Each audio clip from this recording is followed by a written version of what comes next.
Welcome to Country's Family Reunion 2010. Can you believe it's been 13 years since we had the first reunion? Wow, so many great memories. And yet somehow year after year, the reunions just get better and better. With a whole new group of country music legends, plus all the reunion favorites you've come to know and love, this gathering just might be the best yet. So sit back and relax as we share some stories, songs, moments that'll touch your heart.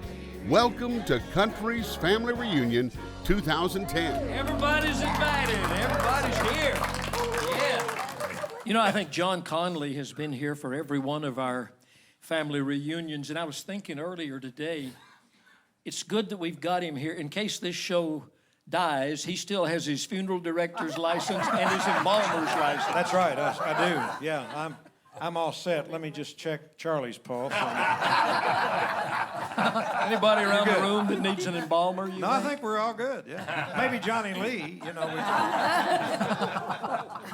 What do you have to do to get an embalmer's license? Well, you have to go, most states it's a 3-year deal. You have to go to school for a year, embalming school, and then serve 2 years apprenticeship. And I did that right out of high school when I graduated. I started working part-time at a local funeral home, kind of by accident, really. I had planned to go into radio as soon as I got out of school. But started working part-time at the local funeral home because a friend of mine was there, talked about it all the time, got me interested in it. And I got interested enough to do it full-time, and so I spent a total of 6 years doing that. Now, do you have to periodically have your license renewed and this kind of thing? You have to renew it every year, and they have now, most places, a continuing education course, which is just another excuse to collect another $100, $150 every year, because you don't really forget, you know, what you're doing. There's not a lot what's of the latest embalming technology? Not a lot of new innovation. You know what I'm saying? So anyway, but I renew them every year, and you know. Keep them up. I tell you what, I've dated a few stiffs, but I never would embalm one. You just better be lucky that Shepherd doesn't kill him. That's the first thing I'm going to do to you, Johnny. Well, you keep your singing chops up, too, not just your embalming license. Singing at the Opry, still touring a lot. Could we get a song from you? Absolutely. Good. Be happy to. Yeah. I'm going to do a, let me gracefully get up from the seat. Red Lane song. Did that work? The camera was off, hopefully. Red Lane wrote this song, and it's one of my most requested songs. People used to ask me all the time who Emily was. Was it somebody from my life? And it isn't. Again, Red wrote the song. And I used to ask Red who Emily was. Was it a real person? He said, yeah. And I said, well, who is it? And for a long time, he wouldn't tell me. He said, I'm just not going to tell you who it is. And he finally relented. It turned out to be a gorgeous single woman at the time who owned her own bar in the Bahamas, and he didn't want me going down there, I'm sure. This is all about Emily, Miss Emily's Picture.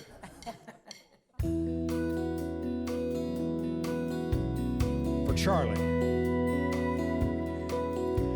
I wake up in the morning in a state of fright, on the wrong side of the bed all night, clinging to the broken heart inside my head.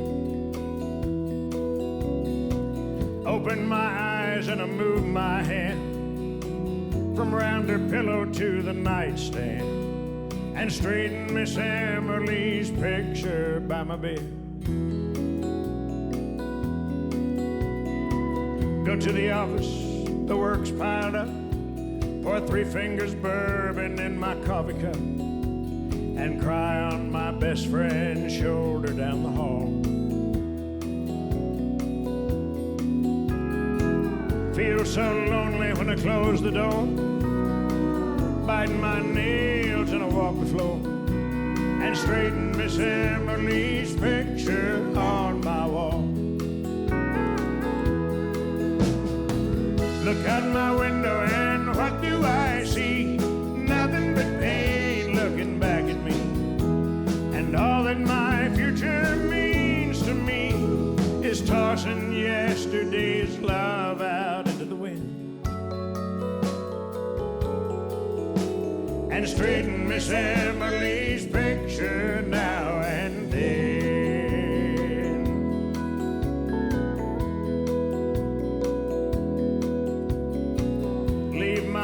us and I go downtown to a little bar we all hang around. Laugh, drink beer, and shoot pool, have a ball. When the laughter stops and the hurting takes hold, reach in my pocket for my billfold and show Miss Emily's picture to 'em all. I stagger in the house and I slam the door, scatter my clothes all over the floor, wishing I could do the same thing in my head. Drink a beer and eat a bite, and just before I turn out the light, I straighten Miss Emily's picture by my bed. Look out my window and what do I see? Nothing but pain looking back at me. And all that my future means to me is tossing yesterday's love out into the wind. And straighten Miss Emily's picture now and then.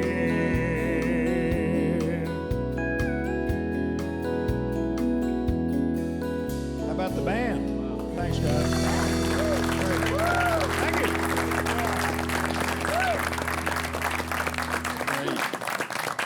What a good song. You ought to make a record of that. Did you ever get to go down there?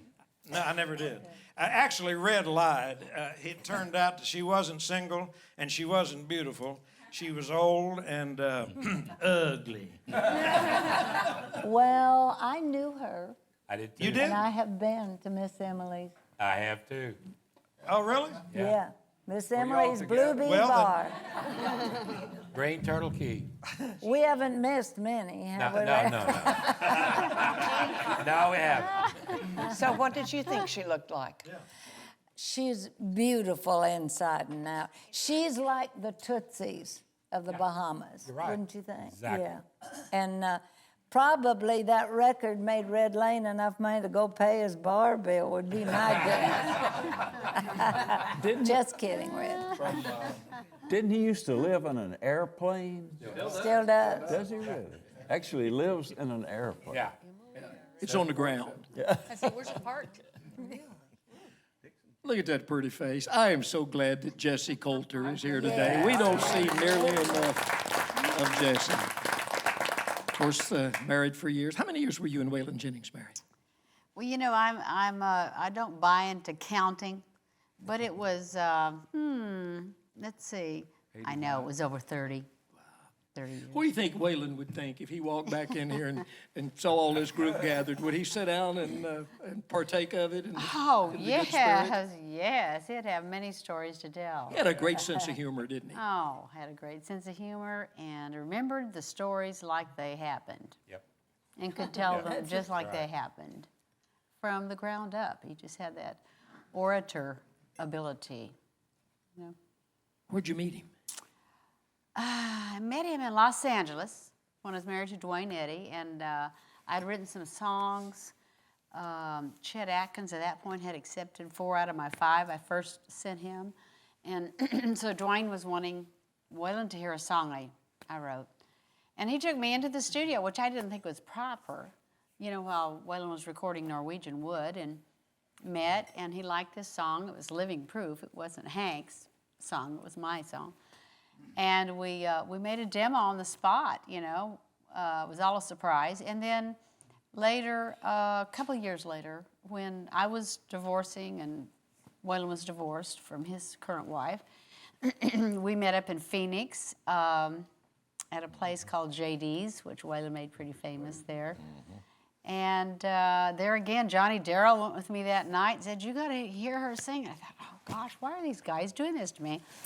So I went up on stage, sang with Waylon, and he leans over and says, "You want to run away?" Of course, he scared me to death. I said, "Ask me in 6 months."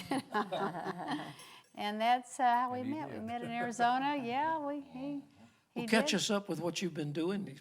last few years? You're living in Phoenix, right? Yes, I'm living in Scottsdale. I keep an office here and did a lot in the first, 5, 6 years. It'll be 7 years this February, which is unreal that Waylon's been gone.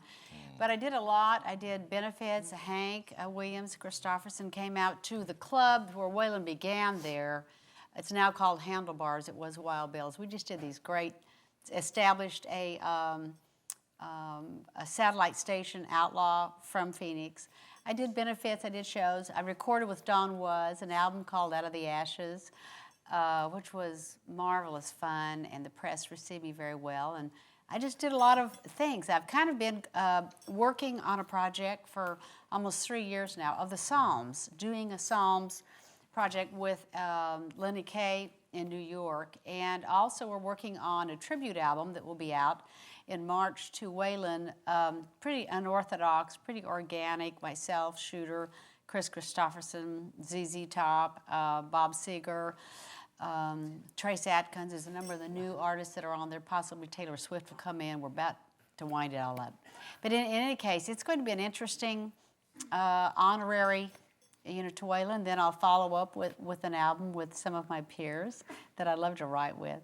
And I must say, Bill, that I was a late convert to country music. And it took George Jones to make me understand what it was.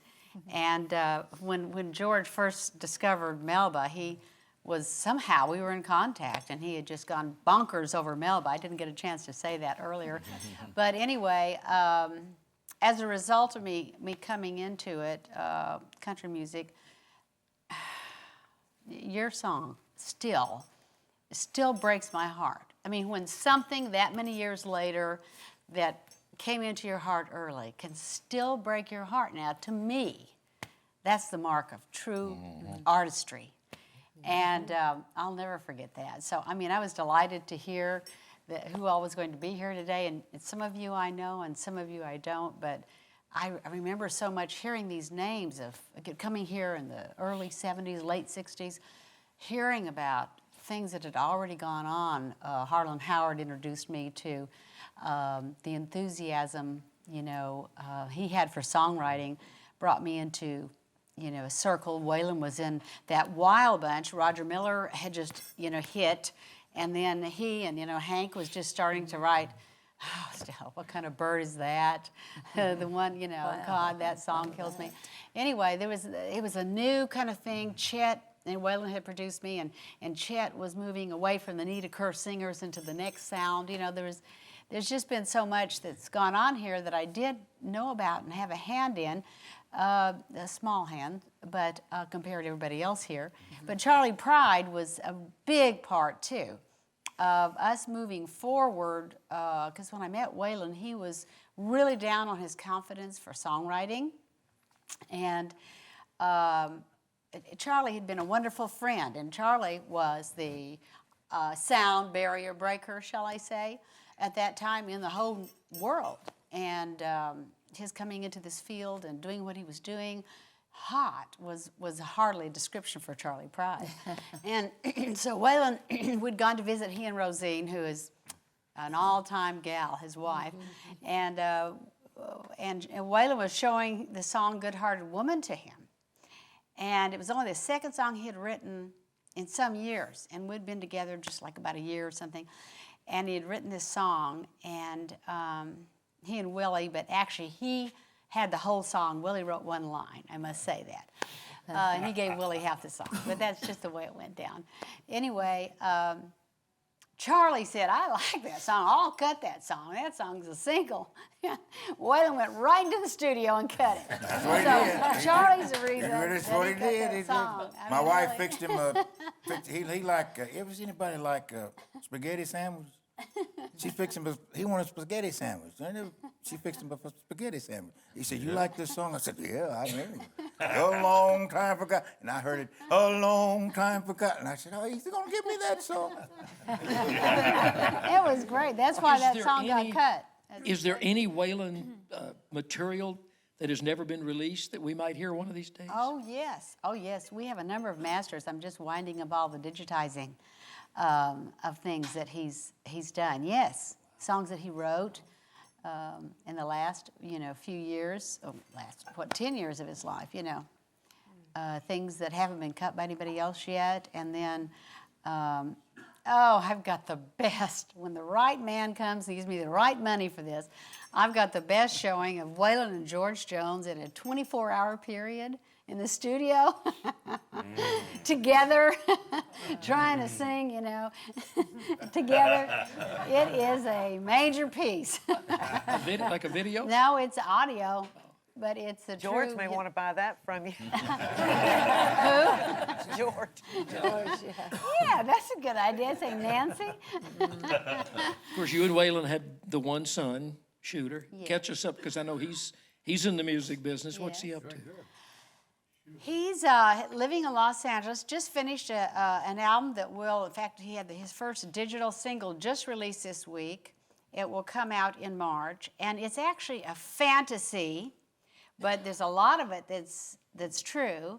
He wrote it in 2008, but Stephen King loved it, and Stephen King portrays a DJ in a, in a radio station. It's the last night of free radio, and the country's going to lose free radio the next day. So Stephen is playing Shooter's music, which he's going under the group of the name Hierophant, and it's not political, and yet the narration is so right on about the country, and it busts a lot of the things that are not quite right. Not from a political point of view, more from a moral, spiritual kind of point of view. Very interesting. And then the music is very relational. And going back and listening to Waylon's early writings, he had, in the very beginning, this real sense of the relation between a man and a woman. Mm-hmm. He was philosophizing. He was saying, what works, what doesn't work. I don't know. Shooter has that same thing, and Shooter has the same gift of building music from nothing that Waylon did. Waylon not only was an artist, but he could write it, engineer it, direct the parts to be played, all that. And that's never been my deal at all. A lot of artists, it isn't their deal, but it was his. And Shooter has the same qualities. He can build music from nothing. And so this album coming out, if it's heard, would be chilling, because God forbid that some of these things ever happen. But it's, and yet it's not seriously, it's going to make you think about the one you love. It's saying, no matter what the trouble is going on in the country, let's remember about faith, family, friends. Let's stay where we are. It's that good old boy, heartfelt, meaningful integrity, staying strong amidst the country doing whatever it's going to do. It's going to shut down the station the next day, so it'll be of interest. He stays on top of his expression of music, and I'm very proud of him. Sounds like he's got a lot of his daddy in him. Yeah, he does. He does. People still call you Lisa sometimes. No, I don't think they call me Lisa. It's so interesting. I heard at one time that had become an expression in a number of the ethnic communities. I'm not Lisa, It's just kind of like, hey. You wrote that, didn't you? I did, and that's a song that little girls understand. They would send me tapes of them singing. I thought, that's truly communication when a little girl understands what's that about. The woman is always thinking back to the other woman. And then I kind of twisted the parts, I was making Waylon pay, and he could keep that, that woman who drives a man crazy. He could have her, and the good one was going to go on. And I don't know. It's artistic license, isn't it? Can't songwriters kind of do whatever they want to do? Sure. That's what I did in that song. Could we get a version of I'm Not Lisa live here today from Jessi Colter? I would be happy to. I know you want to play it on the keyboard. Unhook.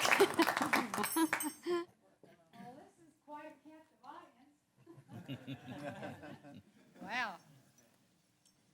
I used to have Christmas parties just to have Chet Atkins and George Jones, and people come over and just make them have to sing with me.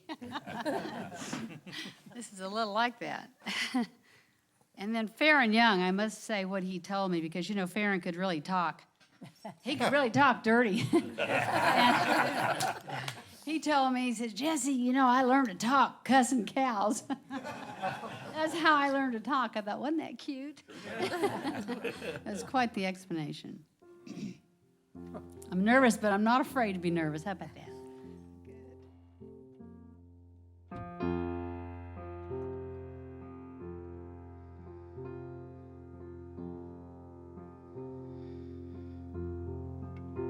I'm not Lisa. My name is Julie. Lisa left you years ago. My eyes are not blue, but mine won't leave you till the sunlight has touched your face.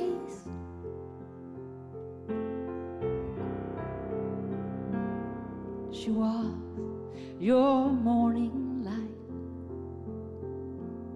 Her smile told of no night, and your love for her grew with each rising sun, yeah.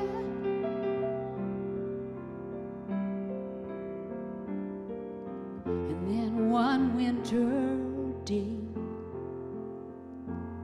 his hand led hers away. She left you here, drowning in your tears, here where you have stayed for years, crying, Lisa,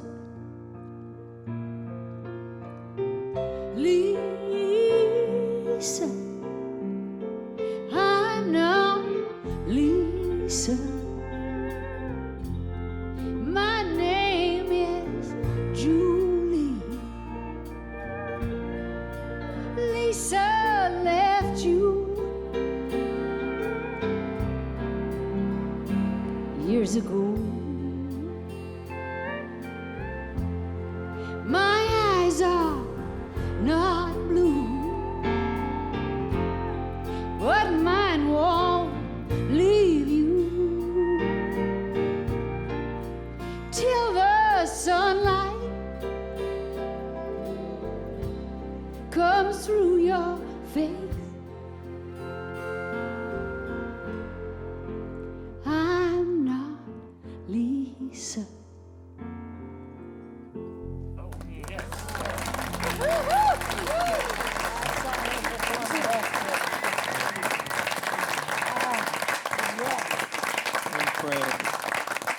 Incredible.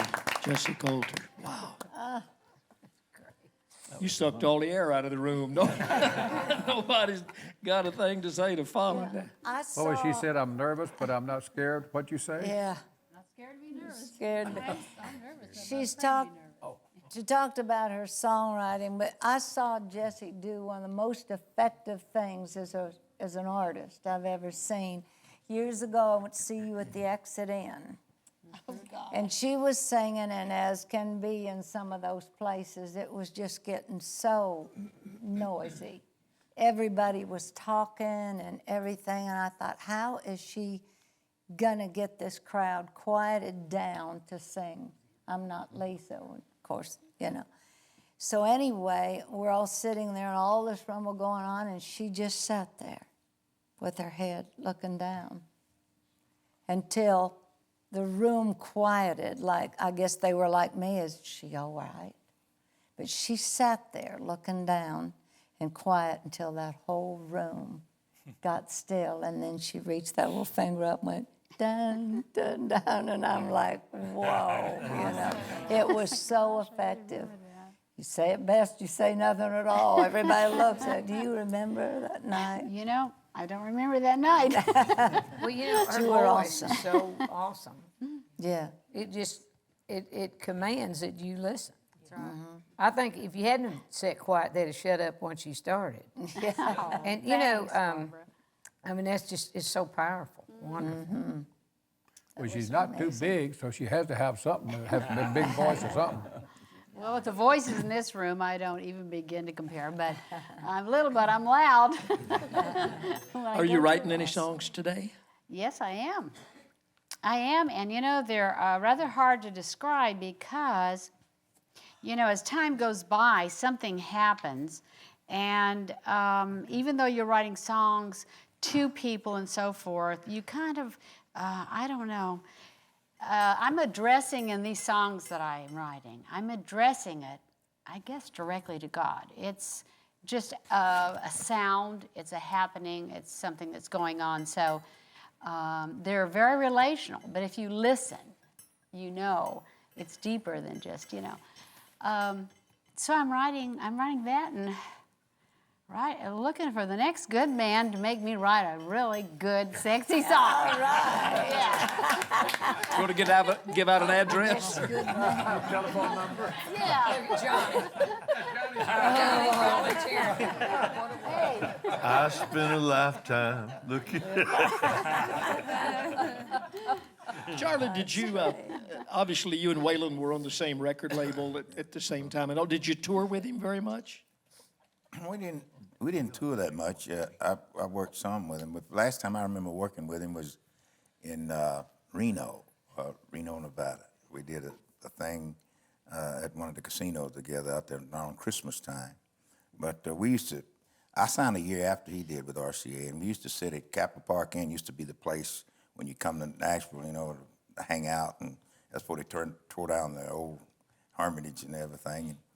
And we'd sit and talk about our careers and everything, and but we were pretty close, and I really loved him. And he brought me up on stage, and I heard Jessi was talking about JD's, and let me do a song.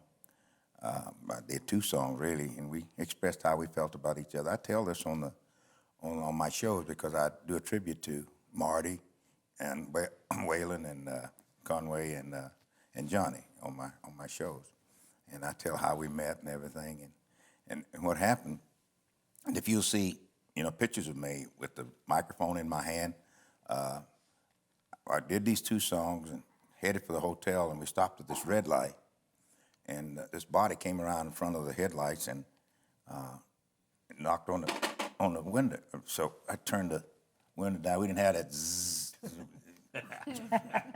Roll the window down, and he had this ring in his hand. And he said, if you don't take this ring, I ain't gonna love you anymore. I said, I'll take it. So I wear it. It's been 40 years ago, and I still wear that ring. It was Waylon? Waylon. He pulled right up, they stopped, pulled up beside us at the light, came around in front of the headlights, and knocked on the window. And What kind of a ring was it? It's diamond.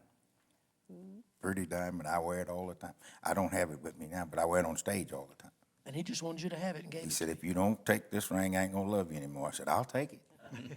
I've had it ever since. So you didn't get mad at him for recording Good Hearted Woman? No. You cut it? I would have liked to have it though. but he came by the house and he hadn't quite finished it, and he said, "See how you like this." And the other one he told me that he wanted to play for him. Dong dong dong dong. Everybody knows he was. But anyway, I suppose I had Good Hearted Woman. But I heard it later on. A long time forgotten. I said, he said he's gonna let me have it. Well, you've had your share. I was talking. You're talking me to sleep. Oh. I can't hear you in the Well, I first noticed place. you had your shoes off while I was just enjoying everything. Well, this was made for a big-butted person. I ain't got my glasses on. I thought you were talking to me. Well, I could be. No, I was talking. Hey, Bill. He heard me. But it's good to be Since here. I won't see Jessi for a long time, I just want to tell, Waylon was so nice to me on the road. I did some shows with Waylon. Man, he's my hero from way back. Anyway, he was so kind to me, very kind. And so we were over at Jim Ed's house one time, having one of those eating meetings. And Acme was just a little kid. He's 20 now. Oh, God. And Waylon put him on his shoulders and just rode him all around the house. And man, Acme had the best time doing that. And I was just going to remind you of that. Sheila and Acme and I love you guys. And I didn't know if I'd get a chance to see you in a long time. Yeah, it was awesome. But anyway, I know You've that's grown up. He's rocking. You know, Bill, I don't think I've ever had the pleasure of meeting Jessi, but one of the first songs that I recorded in Nashville, Mr. Billy Grammer was the leader on the session, played lead guitar, called John's Back in Town, that Waylon and Bill Mack wrote. And during the time I was recording those songs back then and everything, I thought so much of the song for the first time that I tried to rewrite the words around, and I recorded that song. You did? Yeah. Oh, man, yeah, I years need to go ago. back and get that. For the first time. I thought that was such a great song. Well, thank you so much. But it's a pleasure meeting you, and it's even a more pleasure hearing all the stories. I feel like I'm a small part of some of them. Oh, you bet. I think we're all the same Speaking person. of stories, Jeannie Seely's got a story that relates to a lady sitting over there, because Shelley West is here. Oh, And, of course, you and Dottie were very good friends. And you say, we'll tell the story. Dottie was in Las Vegas and was lonesome and called you. Yeah, Dottie was working Las Vegas. She was opening for Tillis at the Old Frontier. And she called me one day and she said, everything's going great. I'm having a wonderful time. Tillis and the band, everybody's just great to me. But she said, I need some girlfriend time. She said, why don't you throw some things in a suitcase and come out here and spend some time with me? And she said, heck, we might even write a song. And so we did. The funny thing on that, back then you could change your plane ticket without a penalty, you know. So it came time to go, and I'm putting stuff in the suitcase, and I'd turn around to get something else and look back, and Dottie had taken out what I had just put in there. She'd called and changed my reservations again, you know. But we had wonderful times, and I said, somehow, you know, when I saw the schedule, I said, they would make me do this today when Shelley's here, but I'm gonna do like Jessi. I'm gonna be nervous, but I'm not gonna let it throw me. I'm gonna take that as a positive insight that I'm doing this for Shelley today. So this is one that you and Dottie actually wrote in Las Vegas. Yeah, and you know, we always ask who or what was that written about. Dottie had taken my guitar player. There for a while, I thought I was running a school for Dottie West musicians. But she said, you have good taste, see? But several musicians went to work with Dottie, and I just lost my guitar player. And so she said, did you find somebody else? And I said, yeah, he's not all so-and-so was, but he's all I need. And she said, oh, and I'm like, okay. So she got the guitar and I got the legal pad. This was it. Okay. I'm unplugged.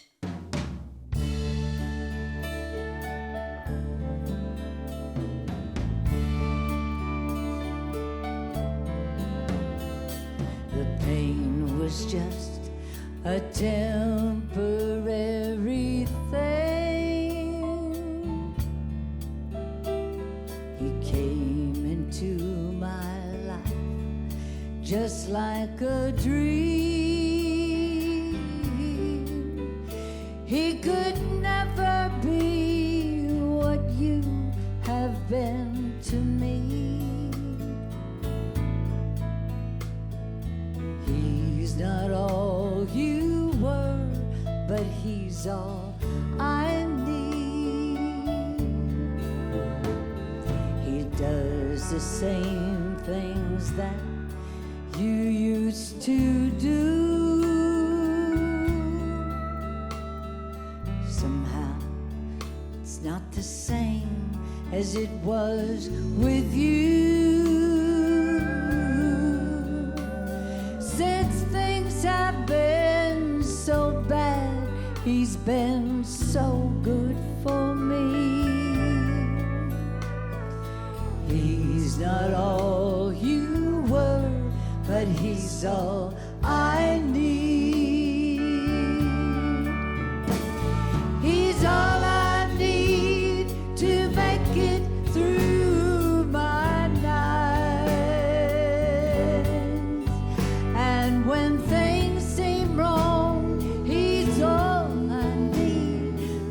make things seem alright.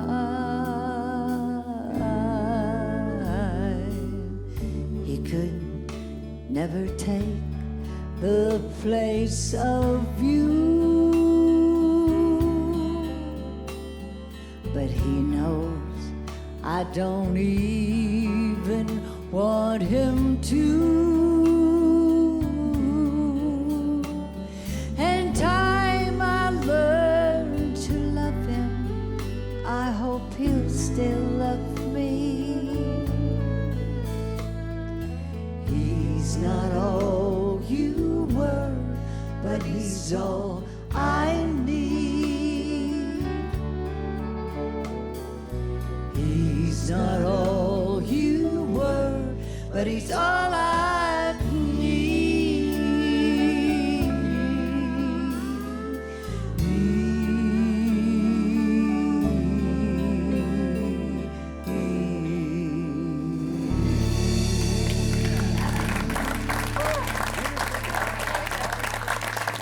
Thank you so much. I caught that. You know who else you ought to blow a kiss to, and we haven't mentioned them today, the Carol Lees, Dennis and Carol Lee, and Jennifer, who are doing a lot of the beautiful background vocals. Buku's kisses. They're all. Everybody's talking about the stories that behind the songs. You are one of the most prolific songwriters that Nashville has ever seen and ever will see, I think. There's got to be some stories behind some of your songs, and you've not told any of them. I will. What about Five Little Fingers? Where did that come from?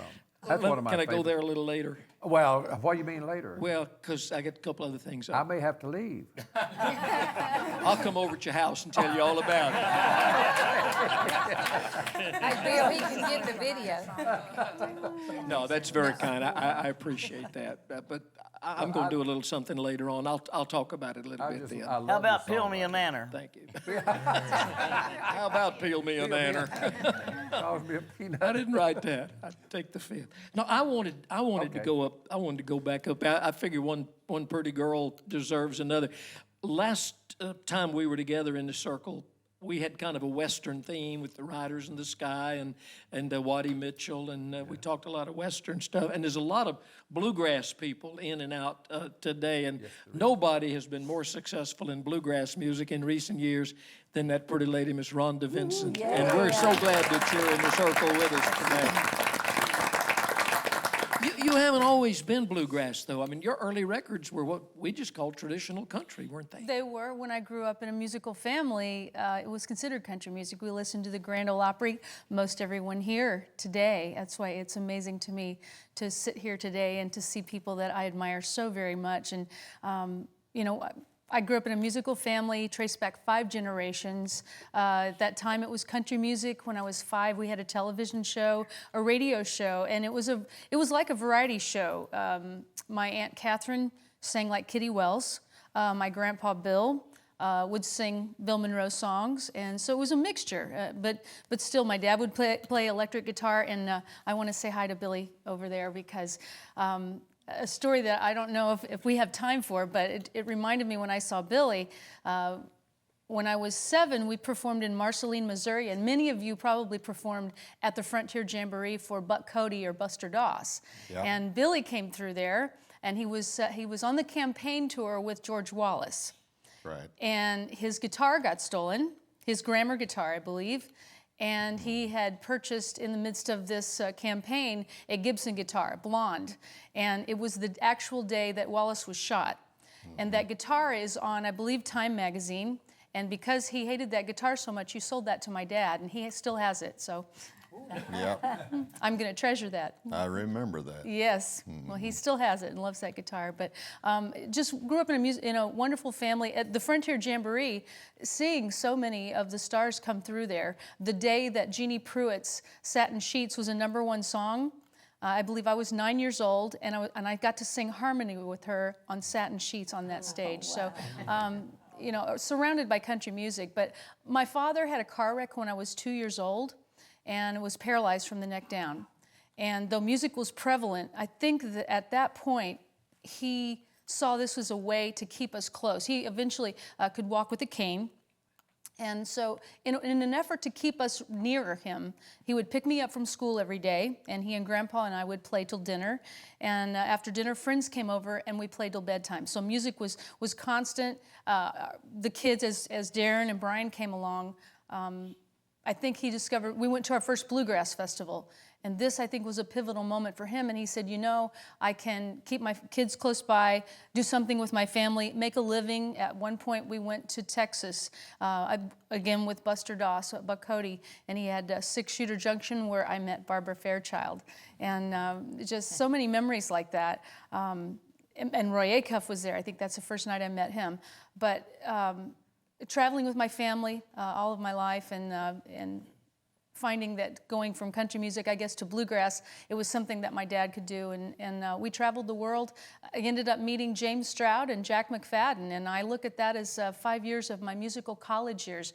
It was in the heyday of Achy Breaky Heart, so I got to watch Jack McFadden, Stan Barnett, James Stroud, met him in the studio, and he signed me to Giant Records. So that also allowed me to do some country albums, but have been really thrilled to perform bluegrass music. I think that's where my heart is, probably because, you know, that's where my family was. And I'm so proud to be here today.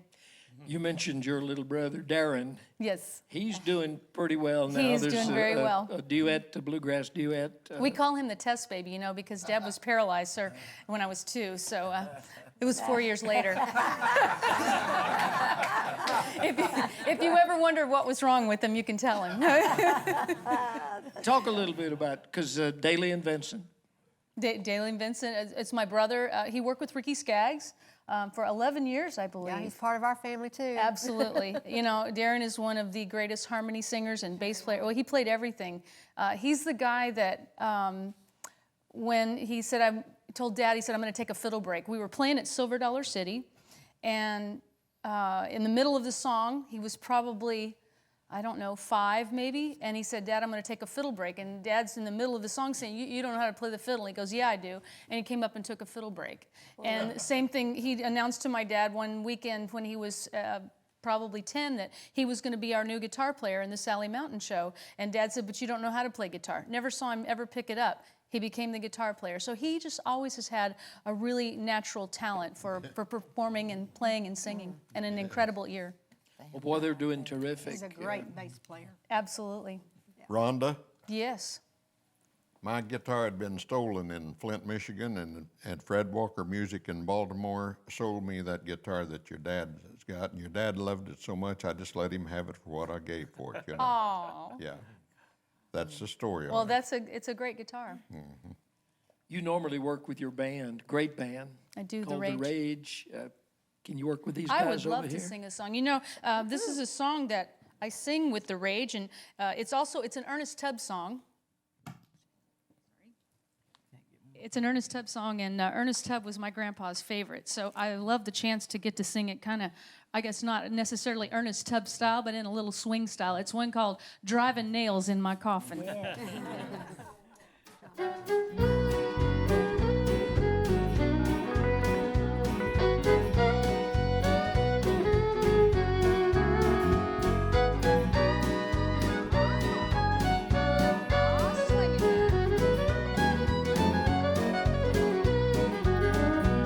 My sweetheart is gone and I'm so lonely.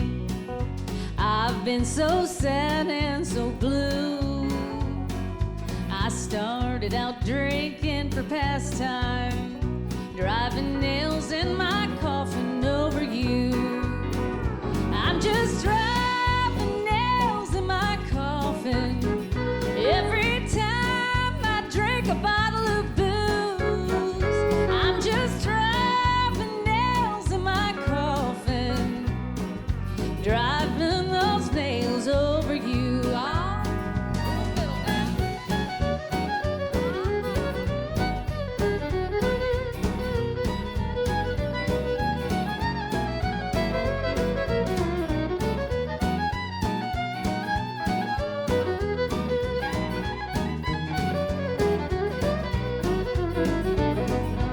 Ever since the day that we parted, I've been so sad and so blue. I I started out drinking for pastime, driving nails in my coffin over you. I'm just driving nails in my coffin every time I drink a bottle of booze.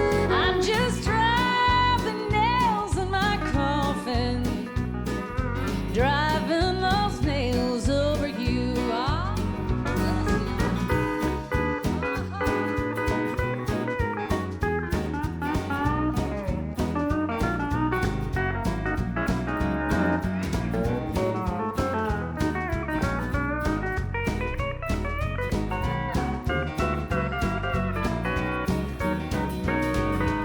You done me wrong, you don't want me. I've been so sad and so blue.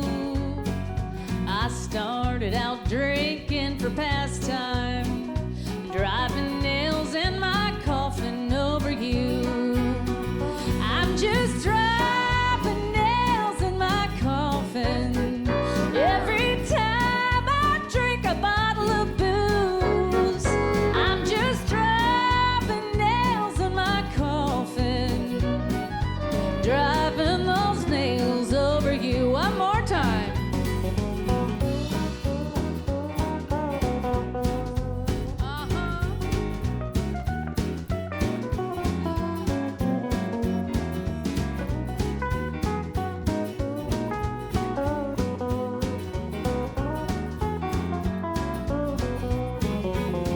I'm just driving nails in my coffin every time I drink a bottle of booze.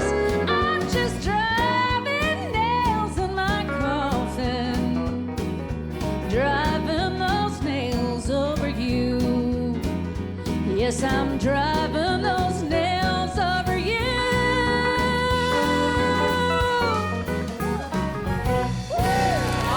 Thank you, boys. Thank you so much. I don't think I ever saw you perform without playing the mandolin. Well, it's a rare thing. I don't do that very often, and I kind of feel a little awkward. It's like what to do with my hands. But You don't have to worry about that. With a voice like that, you ain't got to worry about your hands. Oh, thanks very much. She had a lot of harmony singers, didn't she? I did. That was terrific. I want to say a very special thanks to Jim Ed Brown, too, because I did the show You Can Be a Star, and that was my first meeting with Jim Ed, and one of my first appearances of singing a solo song on the Grand Ole Opry was the very first night that I worked for Jim Ed, which was in April of 1985, and I thank you. I love you, Jim Ed. I love you, too. Were you a winner on You Can Be a Star? I was not. No, she wasn't. What happened, Jim Ed? What happened? I'll take it back. She was a winner because she got to go to work with me. That's right. No, she went on the road with me for a while, but then her family could not really get along without her, and she finally decided that the place for her was back with her family, and you know what? That was the greatest decision she could have ever made. I sure did hate to lose her, but you know, because she's so great. Oh, thank you. I don't know if y'all know it in this room, but there are two people, one over here in the band and one sitting right up there, that really deserve our congratulations, because the keyboard player over there, Dirk Johnson, produced, and Gene Watson sang an album that is nominated for a Grammy Award. Yes. And I think that is terrific, Gene.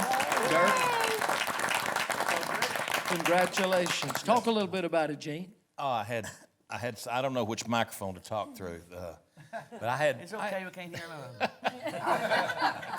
I had so much fun, you know. Of course, Dirk and I have worked together over the years, you know, quite a few times, and I've got my own expectations as to what, you know, I want something to sound like and how I want to do it, and Dirk and I seem to see eye to eye on so many things, and when I got ready to do this project, well, I wanted to meet with him, and everything just worked out so good, and we found songs and looked for songs and compared songs and everything. And Dirk was just a prince to work with.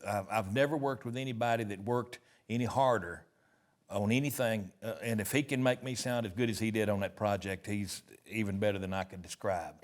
I love him, and the album is just, I think, one of my best, and that's saying a lot because I've had out a lot of them, but I really thought this album came off. I had, of course, all the freedom in the world I needed to work with it however I wanted to, and no matter how bad I would do something, Dirk would straighten it out. So it was a lot of fun, and I had the pleasure of course, having this lovely lady right here do a duet, and in fact, the first single off the album. And Mr. Trace Adkins is on there with a duet on how I feel about the state of country music, called I Think We've Got a Pulse. And of course, I had the lovely Alison Krauss come in and do some harmonies with me on one of them, and I'm still flying around the clouds, you know. It's just, I think one of my best albums, called A Taste of the Truth. And people can order it where?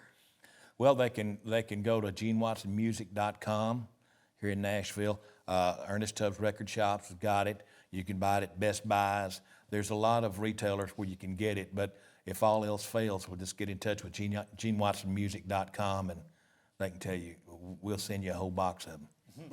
Well, by the time people are watching this, the Grammys will have come and gone, but I got to ask, are you going out to L.A., or you or Dirk, you going to go to the Grammys? Don't know. I don't know either. Oh. See, this is all, Bill, I've been in the business a long time, and I think I was nominated for a Horizon Award years back. Something, but I don't know anything about the awards, and of course, everybody's, you know, kind of figures I'm crazy for not living in Nashville anyway, but I don't think I would be Gene Watson if I lived in Nashville. I've got, you know, and so I stay away from all of the politics, you know, everything that goes on, and so I'm kind of in the background, you might say, and I don't know, it would be the greatest thing that ever happened to me if we could win a Grammy. I'll say that, and I'm so proud of this album, and I know there's a lot of sites where you can vote for it, you know, and everything, and I love everybody that does vote for it and feels like, you know, I do about it, but I guess, yeah, if I thought there was a chance, I'd be out there waiting for them to open the doors. I know you and Rhonda are going to sing the duet a little bit later on, but could we get just a solo from you? I don't think this is from the album. This is one of your older songs. They just told me this is one of the older ones, and you know, so many times my songs, the people loved the songs, but they didn't know what the titles were, and a lady asked me one night when I sang this song, and she said, "Would you sing that song about you sure look good with nothing on?" Took me a second or two. I knew she couldn't be talking about me, and so I automatically knew what song she wanted to hear. So I did it. And if can I stay here and do it? Can I do it over here?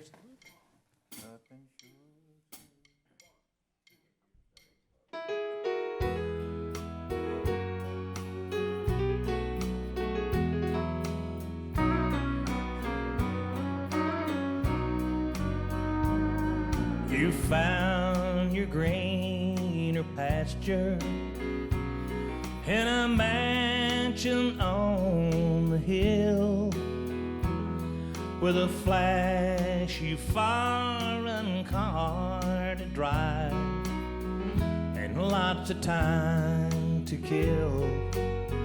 But Lord, my mind keeps on remembering the days of me and you, and when we were down to nothing, nothing sure looked good on you. You said you needed simple things that I had plenty of, and through the days of dark and lean, we could always live on love. But with his style of life, he lured you, and you could not refuse. But when we were down to nothing,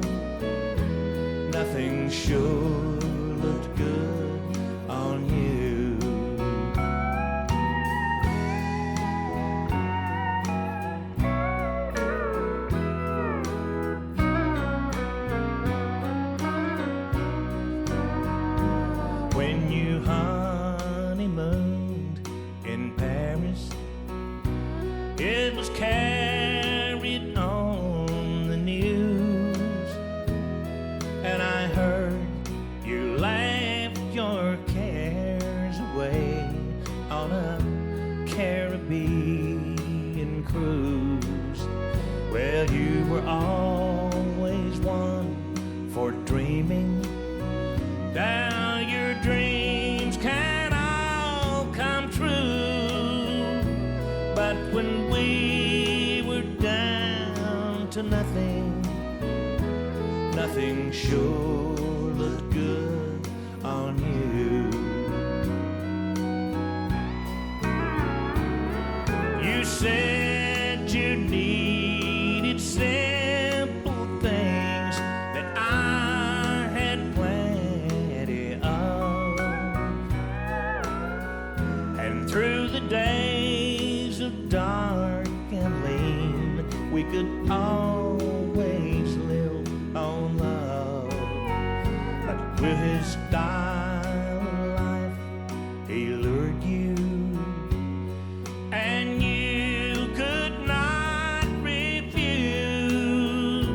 But when we were down to nothing, nothing sure looked good on you.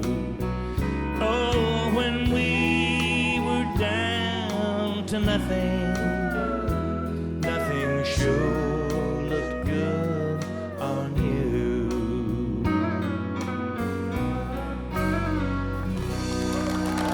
Thank you. Thank you very much. Thank you, guys. Thank you. Thank you. Boy, you haven't lost anything. Man. He's terrific. The other day, we did a little circle thing with songwriters, the people that write the songs for other people. And Vince Gill came and was a part of that. You posed a great question towards the end of the hour or so that we were, more than 1 hour, several hours that we were together. How much were we getting paid for this? That wasn't, yeah, you asked that, but the other. Just kidding. No, you asked everybody in the room, and we didn't have time to go around and get an answer from everybody, but you said, think about this. What song in your life would you most want to be remembered for?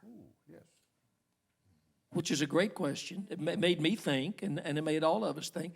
But you had a pretty quick answer for yourself. Yeah, it would have to be "Go Rest High on That Mountain." You know, it wasn't the biggest hit I ever had, but you know what it went on to do for people. It transcended the song, you know, and so that was my answer. You know, you love looking around the room and just seeing all these people, and I just love sitting here realizing the first time I met that person, and these things they're really great. Makes you think, appreciate the camaraderie that goes on in here. You know, I think I've said this before, even maybe on this show over the years. I think I might have done one of the first ones too, and I wish that my generation had what y'all really seem to have for each other and with each other. And it's I don't know why that is, you know. I wish it were different, but maybe it was all those old package shows where we all shared a dressing room and we rode on each other's bus or each other's cars. Well, hell, evidently y'all married each other, so that might have been something. I'm like a sponge, man. I'm taking this all in. I didn't know Jessi was married to Dwayne Eddy, one of my guitar heroes. Vince, let me tell you a story about. Let me tell you a story about love. Years ago, me and Benny was fixing to go out on a 10-day tour to Canada. Our bus was down, couldn't be fixed. We tried everywhere to lease a bus. Benny was talking to Charley Pride one day. Charley said, "Boy, take my bus." Benny said, "No," he said, "I'll lease your bus." Charley said, "It won't want money. Wouldn't take a dime." We took Charley Pride's bus out for 10 days. Wow. He would not take a dime, couldn't give it to him. But that's love and trust. Yeah, it is, pal. I still love you. I love you too. That's great, Charlie. You know, Bill, this is what we were talking about the other day, just like about the Western things and all this. And I think this is, I don't know what Jessi's songs are about or Shooter's songs are about, But that's one thing that we're losing so much of in the nation itself, is the care for one another. I saw where they did a survey for kids that are in middle school, and their biggest concern about it is it's all about them. And they don't, and so that's what, and of course, that's why our music is so important, because there is so much in it. So many lessons, like Melba's song, No Charge, and this is something that we've got to gain back if we're going to have a nation of young people that this carries on. And because the arts, speak to the culture, and just hopefully, if we can somehow manage to take it back, and it's us teaching our younger generations, and I think that's sitting down and really explaining to them what's important. That's great. I don't want to run out of time. No, and they've got a limit in the control room. Vince, do go rest high on that mountain. Sure. Yeah. Song he says he most wants to be remembered for. Me up. Make me cry.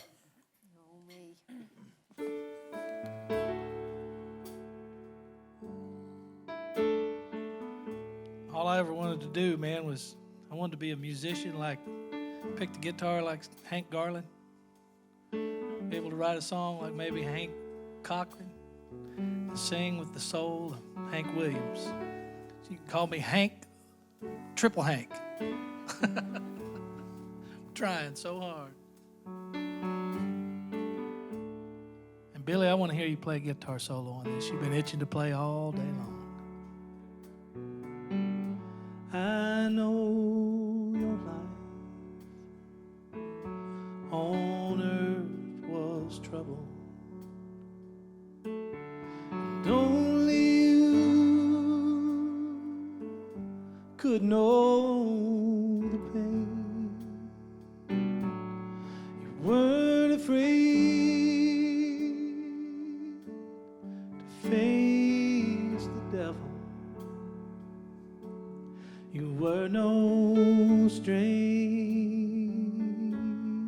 to the rain. Go rest high on that mountain. The sun you on earth is done. Go to heaven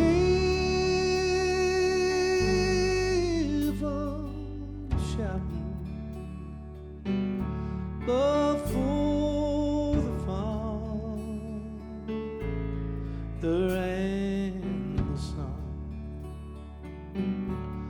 Oh, how he cried the day you left us. Gathered round your grave to grieve. Wish I could see the angels' faces when they hear your sweet voice sing. Go rest high on that mountain. The sun you work on earth is done. Go to heaven, go to heaven shout. Love for the Father and the Son. Play it, Billy.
quiet.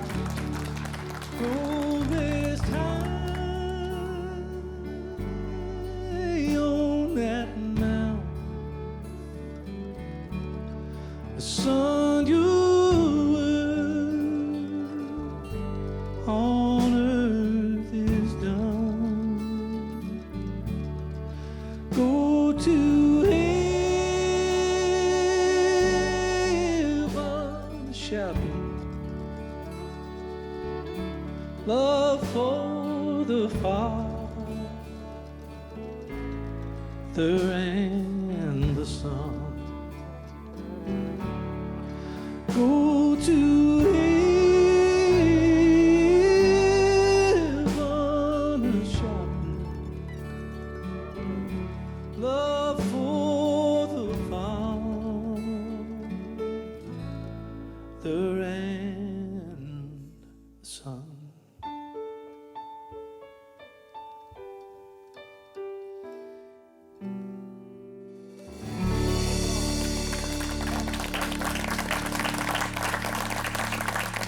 Thank you.